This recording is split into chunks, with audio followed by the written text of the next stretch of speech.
হারিদ হুগলি জেলার একটি স্থান নয়, এটি শ্রী রামকৃষ্ণ পরমহংসদেবের একটি বিখ্যাত উক্তি। কাপুরুষতা দূর করো, আমায়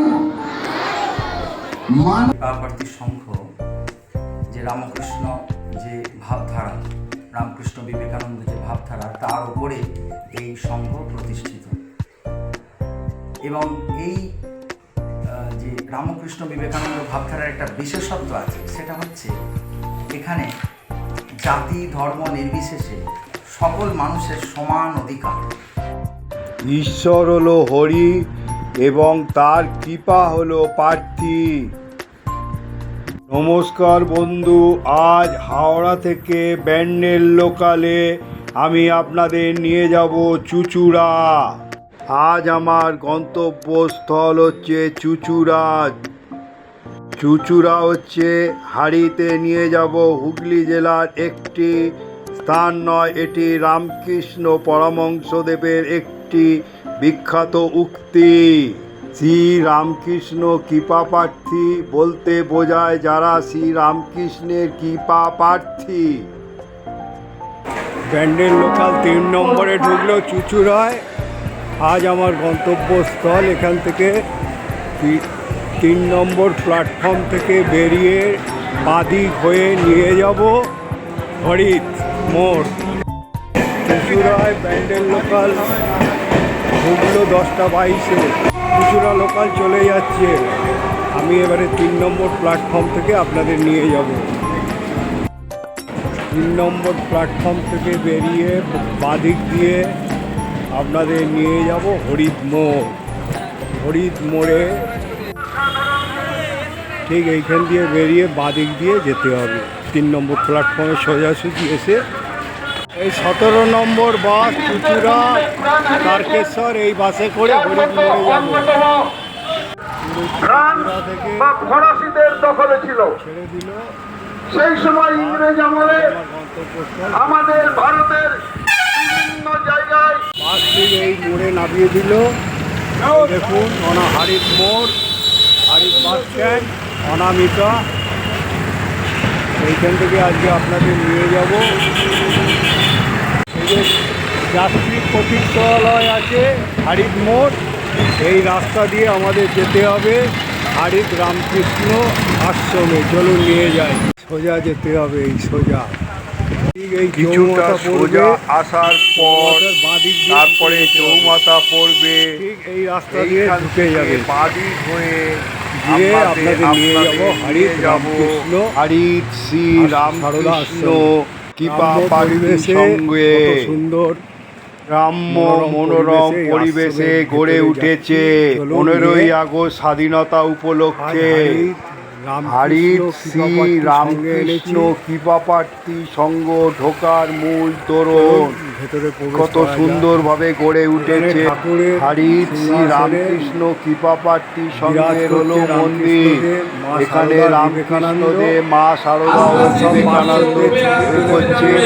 আর মন্দিরের নাট মন্দিরের পাশে সব ছবি ফুটিয়ে তোলা হয়েছে। কত সুন্দরভাবে এইখানে পূজার সাজ সরঞ্জাম থাকে। আর এই মন্দির হচ্ছে নাট মন্দির, আর এখানে হচ্ছে রামকৃষ্ণদেবের স্বয়ংকক্ষ আর পার্শ্বদের পুরো ছবি ফুটিয়ে তোলা হয়েছে কত সুন্দরভাবে। এই হলো নাট মন্দির সহ মন্দির গড়ে উঠেছে কত সুন্দরভাবে। আর এখানে যে স্কুলের যে স্বাধীনতা দিবস 15ই আগস্ট 2025 পালন হচ্ছে, সেই উপলক্ষে আপনাদের এই স্কুলে একটা ছোট্ট ব্লকের মাধ্যমে তুলে ধরছি। কত সুন্দরভাবে হাড়িদ শব্দটি শ্রীরামকৃষ্ণের একটি বিখ্যাত উক্তি।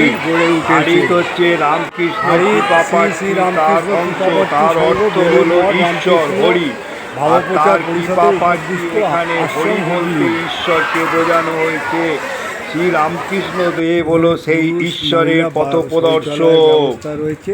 এই আশ্রমে শৌচালয়েরও ব্যবস্থা আছে। এই আশ্রমে মহারাজ বাচ্চাদের কত সুন্দরভাবে স্বাধীনতা সম্পর্কে বলছে, সেটাও আপনাদের কাছে তুলে ধরলাম। যেমন গান দিয়ে শেষ করি। দুর্বলতা, কাপুরুষতা দূর করো, আমায় মানুষ করো। তাহলে এখন আমাদের কর্তব্য কি? মানুষ হওয়া। বলো কি হওয়া? আমরা মানুষ হচ্ছি তো? মানুষ হতে গেলে আমাদের কিছু ভালো ভালো গুণ নিজেদের জীবনে আনতে হবে, তাই তো? তোমরা সেই ছাত্র সংকল্প বাক্য রোজ পাঠ করো তো? ওগুলো সব পালন করো তোমরা? কি পালন করো? আচ্ছা, কিন্তু দেশটা কাদের? আমাদের না ইংরেজদের? তাহলে দেশটা ওরা জোর করে অধিকার করেছিল তো? তাহলে দেশটা আমাদেরই ছিল, মাঝে ওরা এসে গোলমাল করে দিয়েছিল, তাই তো? শুধু ওরা নয়, আরো কিছু গোলমাল ছিল। সেগুলো তোমরা বড় হও, তখন আমিই বলবো বা স্যারেরা বলবেন, কেমন? তো লাস্ট যারা অধিকার করে রেখেছিল, আমাদের বারবার অনেকে এসে অধিকার করে নিয়েছে, কেন জানো? আমরা না নরক প্রকৃতি, আমরা সবাইকে আপনার করে নিই। মানে ভারতবাসীরা সকলকে আপনার করে নেয়। কি করে নেয়? আপনার করে নেয়। যার ফলে আমরা ধর্ম দেখি না, জাতি দেখি না, বর্ণ দেখি না, আমরা শুধু দেখি মানুষটা আমাদের কাছে আশ্রয় পেতে এসেছে। এইবার যদি কেউ ছল করে আশ্রয় নিয়ে আমাদেরকে বিপদে ফেলে, আমরা তার মধ্যে পড়ে যাই। যার ফলে ভারতবাসী বা ভারতবর্ষ বারবার অপরকে বিশ্বাস করে ঠকেছে। লাস্ট যাদের কাছে ঠকেছে তাদের নাম ব্রিটিশ, ইংরেজ। তারা কিছু ব্রিজ হ্যানা ত্যানা কিছু করেছে, কিন্তু নিজেদের স্বার্থের জন্য করেছিল। সেই স্বার্থটা লাস্ট অব্দি চরিতার্থ হয়নি। কারণ এই যে স্টেজে দেখছো যাদের ছবি, চেনো তো সবাই?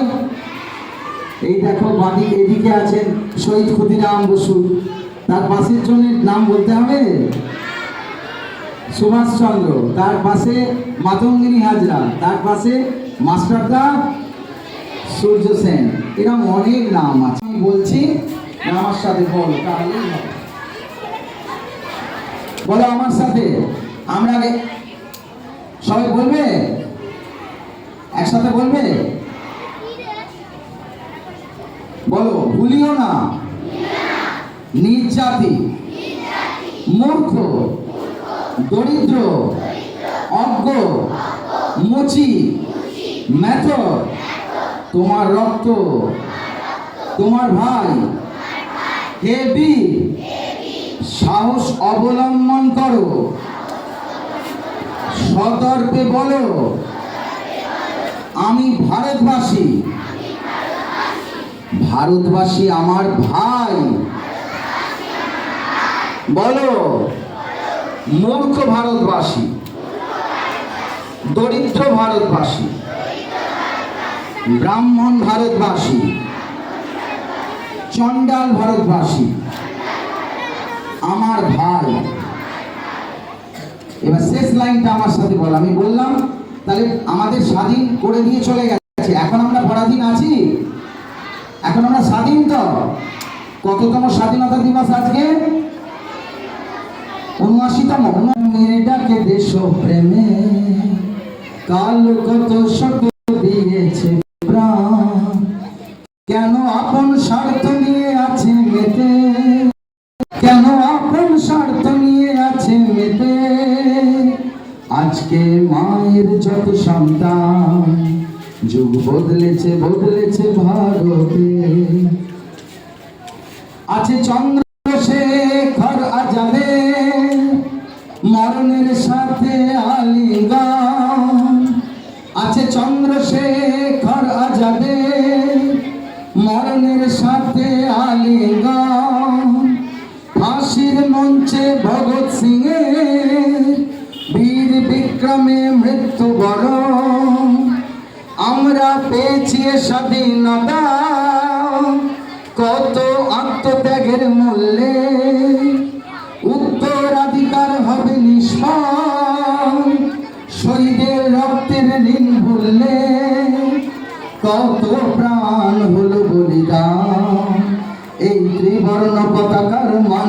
রাতে, কেন আপন স্বার্থ নিয়ে আছে মেতে, কেন আপন স্বার্থ নিয়ে আছে মেতে। আজকে মায়ের যত সন্তান, যুগ বদলেছে বদলেছে ভারতে, মাতৃভূমির ডাকে দেশ প্রেমে কাল কত শত দিয়েছে প্রাণ।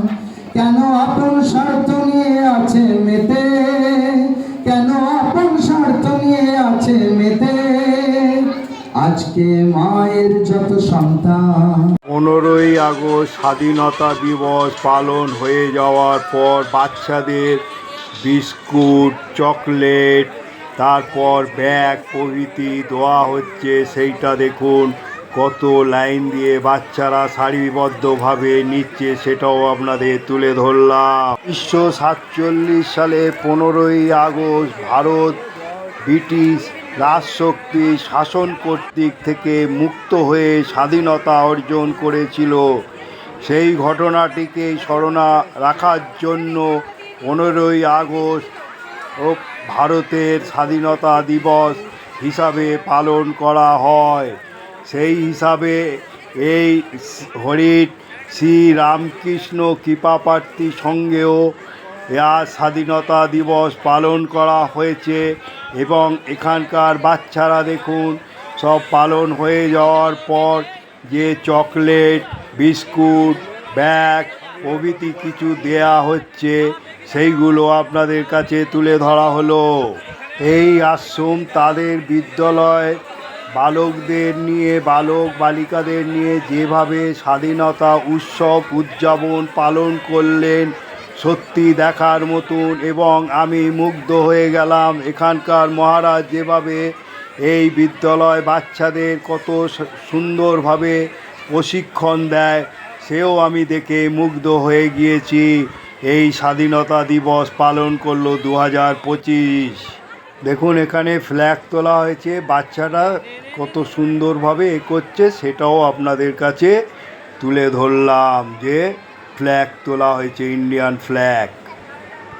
এই আশ্রমের ক্ষুদিরাম বোস, নেতাজি, মাতঙ্গিনী আর মাস্টারদা সূর্য সেনের চিত্র ফুটিয়ে তোলা হয়েছে।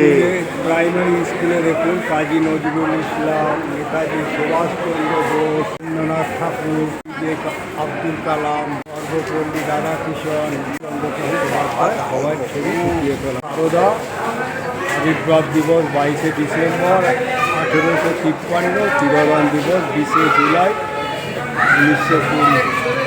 কৃষ্ণদেবকে ফুটিয়ে তোলা হয়েছে। আবির্ভাব দিবস 18ই ফেব্রুয়ারি 1836, তিরোধান দিবস 16ই আগস্ট 1886।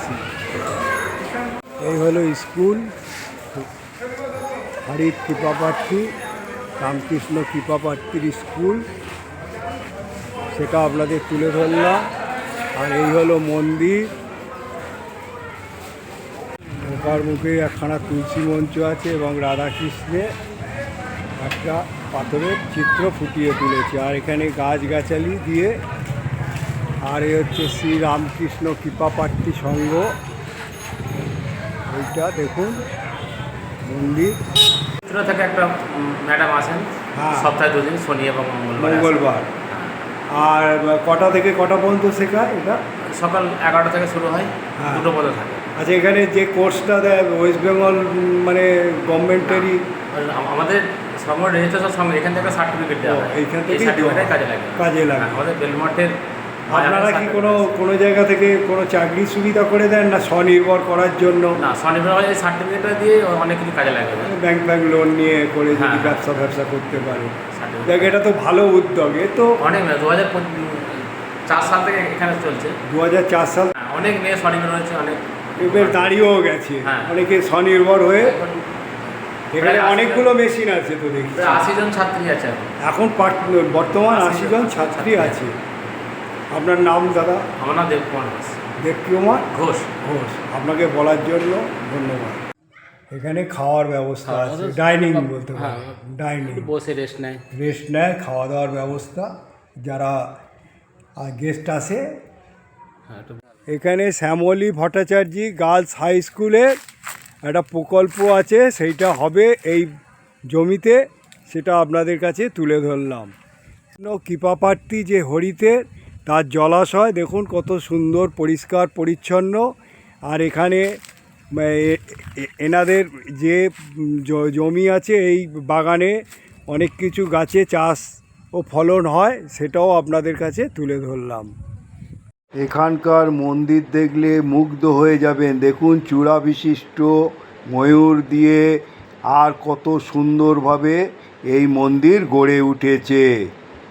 আর এখানকার হচ্ছে প্রাইমারি স্কুল, আর এই হচ্ছে পুরো এরিয়াটাকে আপনাদের তুলে ধরছি। দেখুন কত সুন্দরভাবে এই আশ্রম গড়ে উঠেছে। এখানে স্বাধীনতা দিবস পালন হয়েছে আজকের এই ময়দানে। আর কত হলো আশ্রমের বিবেকানন্দ বিদ্যাভবন, এই স্কুলটাও আপনাদের কাছে তুলে ধরলাম, কত সুন্দরভাবে গড়ে উঠেছে। আর এই হলো ঢোকার মূল তোরণ, কত সুন্দরভাবে শ্রী শ্রী রামকৃষ্ণ কৃপাপ্রার্থী সংঘ হারিত লেখা রয়েছে। আর কত সুন্দরভাবে এখানে ঢুকেই আপনি মুগ্ধ হয়ে যাবেন ঢোকার মুখেই। তারপর এ হলো এখানকার ভোগঘর, অস্থায়ী, পরে অন্য জায়গায় কনস্ট্রাকশন তৈরি হচ্ছে, সেটাও তুলে ধরলাম। যা কিছু আছে সব সবজি সবই আশ্রমে, নিবেদন করেছে আমাকে, তা আমি তৃপ্তি ভরে এবারে গ্রহণ করেছি। আপনি যে এই এখানের রন্ধনশালায় আছেন, তা আপনার পরিচয় দিয়ে বলুন, আপনি কত বছর এখানে সার্ভিস করছেন? মোটামুটি এখানে 18 বছর মতো সার্ভিস করছি। আপনার নাম? দেবেন রায়। 18 বছর এখানে সার্ভিস দিয়ে যাচ্ছি। আপনি সকালবেলা থেকে রাত্রি অবধি সার্ভিস করছেন। যাক, আপনাকে বলার জন্য ধন্যবাদ। অবশ্যই প্রণাম নেবেন মহারাজ। নমস্কার। আপনাকে দু চার কথা জিজ্ঞেস করব, আপনি ব্যস্ত? তা আপনাদের যে এই কৃপাপ্রার্থী রামকৃষ্ণ কৃপাপ্রার্থী সংঘের যে আজকের স্বাধীনতা দিবস পালন করলেন, আমার হয়তো একটু আসতে দেরি হয়েছে, তা সেই সম্বন্ধে বলুন। আর আশ্রম সম্বন্ধে সংক্ষিপ্ত বলুন। আর এখানে কিভাবে আসবে ভক্তরা, আর এখানে কি ভোগের ব্যবস্থা আর থাকার ব্যবস্থা, সেগুলো ছোট ছোট করে বলে দিন।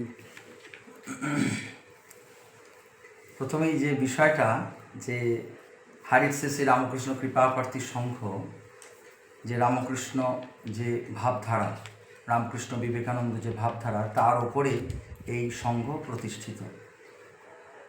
এবং এই যে রামকৃষ্ণ বিবেকানন্দ ভাবধারার একটা বিশেষত্ব আছে, সেটা হচ্ছে এখানে জাতি ধর্ম নির্বিশেষে সকল মানুষের সমান অধিকার, সবাই সমানভাবে আদৃত হয়। আজকের দিনটা যে স্বাধীনতা দিবস, এর মূলেও কিন্তু রামকৃষ্ণ বিবেকানন্দ আছে।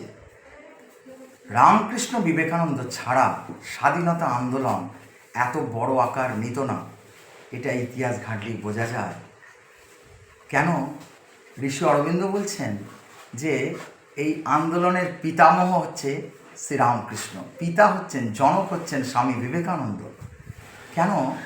লর্ড রোনাল্ডসে বিপ্লবীদের বই ব্যাগ সার্চ করেছেন, সার্চ করে দুটি জিনিস পেতেন তৎকালীন বড়লাট।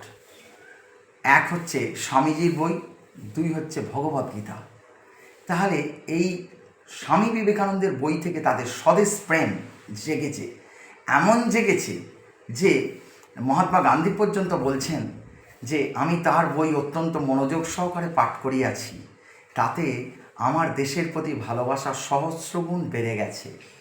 এবং শুধু তাই নয়, নেতাজি সুভাষচন্দ্র বসুকে যে আমরা পেয়েছি, যাকে ছাড়া স্বাধীনতা দিবস ভাবাই যায় না, তো সেই নেতাজি সুভাষচন্দ্র বসুর সব কিছু জুড়ে আছে স্বামীজি। তাই বইও বেরিয়েছে, বিবেকানন্দ গতপ্রাণ নেতাজি সুভাষ মিশন থেকে বেরিয়েছে, কত সুন্দর। তো সেই বিবেকানন্দ গতপ্রাণ, তাহলে নেতাজি বলছেন Vivekananda entered my life at the age of 15 বছর বয়সে বিবেকানন্দ প্রবেশ করেছে। তাহলে একজন মেধাবী ছাত্র সেই আস্তে আস্তে সুভাষচন্দ্রে পরিণত হচ্ছে, নেতাজি হচ্ছে, যার অক্লান্ত পরিশ্রম এবং যার যোদ্ধা মনোভাব, যার ত্যাগ পরবর্তীকালে আমাদের স্বাধীনতা এনে দিতে সাহায্য করেছিল। শুধু তাই নয়, বিনয় বাদল, দীনেশ, প্রীতিলতা ওয়াদেদার, মাতঙ্গিনী হাজরার, মাস্টারদা সূর্য সেন, ভগৎ সিং থেকে আরম্ভ করে প্রফুল্ল চাকি, ঋষি অরবিন্দ, সিস্টার নিবেদিতা, রবীন্দ্রনাথ, সকল মনীষী এবং বিপ্লবী তৎকালীন যারা ছিলেন তারা স্বামী বিবেকানন্দের কাছ থেকে প্রচুর উৎসাহ পেয়েছেন তার গ্রন্থ থেকে। তাহলে স্বামী বিবেকানন্দের আদর্শ শুধুমাত্র ধর্মীয় নয়, তাহলে এখানে রাজনৈতিক আন্দোলনকে প্রভাবিত করেছিল। কারণ তাই চক্রবর্তী রাজাগোপালাচারী লিখছেন যে তিনি আমরা অন্ধ ছিলাম, তিনি দৃষ্টি দিয়েছেন, তিনি আমাদের রাজনৈতিক, সাংস্কৃতিক, ধর্মীয়, সামাজিক সব কিছুর তিনি পিতা, জনক। তাহলে এই ভারতবর্ষ স্বামী বিবেকানন্দের দান। তাহলে এখন যে কর্তব্য আছে, এই যে আজকে ৭৯তম স্বাধীনতা দিবস, আমরা এইটাই বার্তা, রামকৃষ্ণ যে কৃপাপ্রার্থী সংঘ থেকে এটাই সকলের উদ্দেশ্যে বার্তা যে আমরা আমাদের যে স্বাধীনতা পেয়েছি, এই স্বাধীনতা পাওয়ার যাদের অবদান আছে তাদেরকে যেন ভুলে না যায়। এবং তারা কিন্তু স্বাধীন ভারত দেখে যেতে পারেনি সবাই, তাহলে তাদের উদ্দেশ্য ছিল স্বাধীন করা। এবার স্বাধীন করার পরে, স্বাধীন হওয়ার পরে আমাদের একটা কর্তব্য আছে। স্বদেশ মন্ত্রে স্বামীজি বলছেন, মা আমাদের মানুষ করো। তাহলে সেই আজকে আমরা বুঝতে পারছি যে আমরা স্বাধীন হয়েছি, ডাক্তার হয়েছি, ইঞ্জিনিয়ার হয়েছি, প্রফেসর হয়েছি, শিক্ষক হয়েছি, কিন্তু আমরা মানুষ হতে পারিনি ঠিক যে মানুষ হতে স্বামীজি বলেছেন, নেতাজি বলেছেন। তাই স্বামীজি, নেতাজি প্রমুখ বিপ্লবীদের, প্রমুখ মহাপুরুষদের যদি প্রকৃতই শ্রদ্ধা করতে হয়, স্বাধীনতা দিবসের প্রকৃত শ্রদ্ধা হবে তখনই যদি আমরা তাদের ঈপ্সিত কাজ, তাদের যে অবশিষ্ট কাজ, সেই কাজটি অর্থাৎ ভারত মাতাকে ঠিক রক্ষা এবং ভারত মায়ের যে সন্তান তাদেরকে ঠিক মনুষ্যত্বের আদর্শে গড়ে তুলতে যদি পারি এবং নিজেদের জীবন উপহার দিতে পারি। তারা অত ত্যাগ করে গেছে, আমরা যদি সামান্য ত্যাগ করি, আমাদের ক্ষুদ্র স্বার্থকে ত্যাগ করি বৃহৎ স্বার্থের জন্য, তাহলে আমরা কিন্তু খুব বড় হবে এবং তাদের প্রতি শ্রদ্ধা দেখাতে পারবো।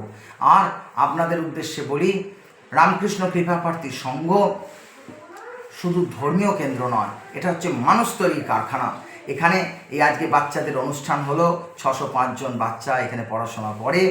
ওরা স্বামী বিবেকানন্দের ম্যান মেকিং এডুকেশনের দ্বারা প্রভাবিত হয়ে বড় হচ্ছে। শুধু মেধা নয়, চরিত্র গঠন তাদের মূল উদ্দেশ্য। আর পাশে রয়েছে মন্দির, যে মন্দির থেকে শুধু হিন্দু নয়, হিন্দু, মুসলিম, খ্রিস্টান, জৈন, বৌদ্ধ সকলের উদ্দেশ্যে ঠাকুরের যে সর্বধর্ম সমন্বয়, তার আলোক ছটা সারা পৃথিবীতে চলে যাচ্ছে। যে তোমাকে এইরাম হতে হবে, দীক্ষিত হতে হবে, কি তোমাকে রামকৃষ্ণ মিশনে দীক্ষিত হতে হবে, কি তোমাকে হিন্দু হতে হবে, কি বৈষ্ণব হতে হবে, শাক্ত হতে হবে, এরাম প্রেসক্রিপশন শ্রীরামকৃষ্ণের ছিল না। শ্রীরামকৃষ্ণ চাইতেন যে পথেই থাকো না কেন সেই পথটিকে ভালো করে ধরো, তাহলেই তুমি গন্তব্যস্থলে পৌঁছে যাবে। কিন্তু আমারটা ঠিক, অন্যেরটা ভুল, এই মতুয়ার বুদ্ধি করো না। তাই আমাদের এই ভারতবর্ষকে যদি উঠতে হয়, বাংলাকে যদি আবার জাগতে হয় ঠিকভাবে, তাহলে রামকৃষ্ণ বিবেকানন্দের যে সনাতন আদর্শ, শাশ্বত আদর্শ, এই আদর্শকে গ্রহণ করতে হবে। আমি আপনাকে ধন্যবাদ জানাবো যে আপনি আপনার এই আপনার যে বার্তা, আপনার যে চ্যানেল, এর মাধ্যমে এক সমন্বয় বার্তা চারদিকে ছড়িয়ে দিন। এই যে অশান্ত পরিবেশ এক ধরনের চলছে, এই অশান্ত পরিবেশের একটাই মাত্র ভ্যাকসিন চলুক, সেটা হচ্ছে রামকৃষ্ণ বিবেকানন্দ ভ্যাকসিন। আর এখানে সকলে আসবেন। এখানে চুচুড়া থেকেও আসা যায়, ধনেখালি হল্ট থেকে আসা যায়। ধনেখালি হল্ট থেকে বা চুচুড়া থেকে বাস ধরবেন। বাস ধরলে হারিট স্টপেজে নেমে আপনারা হারিট শ্রীরামকৃষ্ণ মন্দির বললেই দেখিয়ে দেবে। এখানে আসবেন, এসে প্রসাদ পাবেন। প্রসাদ পেলে, প্রসাদ পাওয়ার জন্য আগে থেকে একটু ফোন করবেন। হ্যাঁ, ফোন নাম্বার আমি বলে দিচ্ছি, 7908342196। এই নম্বরে ফোন করবেন, করে বলবেন, জানাবেন, আপনারা সে প্রসাদ পাবেন। এই অপূর্ব যে আধ্যাত্মিক শান্তিপূর্ণ গ্রাম্য পরিবেশ অনুভব করবেন। এই অশান্ত যুগে এই শান্তিময় আধ্যাত্মিকতাই আমাদের আলো এবং শান্তি দিতে পারবে। নমস্কার, সকলে ভালো থাকবেন। জয় হিন্দ। নমস্কার নেবেন মহারাজ মশাই। কত সুন্দর পরিবেশে এই আশ্রম গড়ে উঠেছে। রামকৃষ্ণ পরমহংস ছিলেন 19 শতকের একজন বিখ্যাত বাঙালি ধর্মগুরু ও সাধক। মা সারদা দেবী ছিলেন রামকৃষ্ণ পরমহংসদেবের সহধর্মিণী এবং আধ্যাত্মিক সঙ্গিনী। স্বামী বিবেকানন্দ ছিলেন ঊনবিংশ শতাব্দীর এক প্রভাবশালী ভারতীয় বাঙালি হিন্দু সন্ন্যাসী ও দার্শনিক। তিনি ছিলেন রামকৃষ্ণ পরমহংসদেবের প্রধান শিষ্য এবং রামকৃষ্ণ মঠ ও মিশনের প্রতিষ্ঠাতা। এখানে পুরুষ মহিলা শৌচালয়ের ব্যবস্থা রয়েছে, সেটাও তুলে ধরলাম। এই সংঘ স্বাস্থ্যসেবা, পরিষেবা, সুরক্ষার মতন বিভিন্ন ক্ষেত্রে কাজ করে। এছাড়া সামাজিক সচেতনতা বুদ্ধি ও দারিদ্র্য অভাবীদের সাহায্য করার জন্য বিভিন্ন কাজকর্ম পরিচালনা করেন। সেবামূলক কাজকর্মের জন্য প্রশংসিত এই সংঘ। এখানে একখানা আমাকে টিফিন দিয়েছে, সেটাও আপনাদের কাছে তুলে ধরলাম। নমস্কার বন্ধু, আজ আপনাদের এনেছি হাড়ির শ্রী শ্রী রামকৃষ্ণ কৃপাপ্রার্থী সংঘ, হুগলি জেলার হাড়িতে অবস্থিত। চুঁচুড়া থেকে আসতে পারেন ট্রেন পথে, হাওড়া হইতে চুঁচুড়া স্টেশনে ব্যান্ডেল লোকাল, বর্ধমান মেন লাইনের লোকাল, কাটোয়া লোকাল এ করে হাড়ি আসবেন। চুঁচুড়ায় নেবে 3 নম্বর প্ল্যাটফর্মের বাঁ দিক থেকে নেবে 17 নম্বর বাস বা টেকারে 23 টাকা ভাড়া নেবে। হাড়ির মোড়ে নেবে, 5 মিনিটে হেঁটে চলে আসবে। আজ এখানে যে স্বাধীনতা উৎসব পালন হয়েছে, মূলক কাজ হচ্ছে সেলাই, অ্যালোপ্যাথি, চিকিৎসা অফিস। মহারাজ এই স্বাধীনতা সম্বন্ধে ভারতবর্ষে, তারপরে কৃপাপ্রার্থী যে সংঘ বিদ্যালয় আছে, বিদ্যালয় যে কাজ করে থাকে সেগুলো সব তুলে ধরেছি। একটা ছোট্ট ব্লকের মাধ্যমে আপনাদের কাছে তুলে ধরছি এই হাড়ির শ্রী শ্রী রামকৃষ্ণ কৃপাপ্রার্থী। তা এরা সেবামূলক ও আধ্যাত্মিক কাজের সঙ্গে যুক্ত থাকে। ছোট্ট ব্লগটা দেখার পর একটা করে লাইক আর যত শেয়ার করবেন লোকে জানতে পারবে যে হাড়িতে এই শ্রী শ্রী রামকৃষ্ণ কৃপাপ্রার্থী সংঘ, এরা সেবামূলক কাজ, তারপরে যে স্কুল চালায় প্রাথমিক, সেগুলো জানতে পারবে। আর বলবো বন্ধু, এখনও যারা সাবস্ক্রাইব করেননি আপনারা অল বোতামটা টিপে দেবেন। আমি যখনই কোনো ব্লগ বানাবো আপনারা পেয়ে যাবেন। আপনারা ভালো থাকুন, সুস্থ থাকুন। জয় রামকৃষ্ণদেব, জয় মা সারদা, জয় স্বামী বিবেকানন্দ বলে আমি আমার গন্তব্যস্থলে রওনা দিচ্ছি।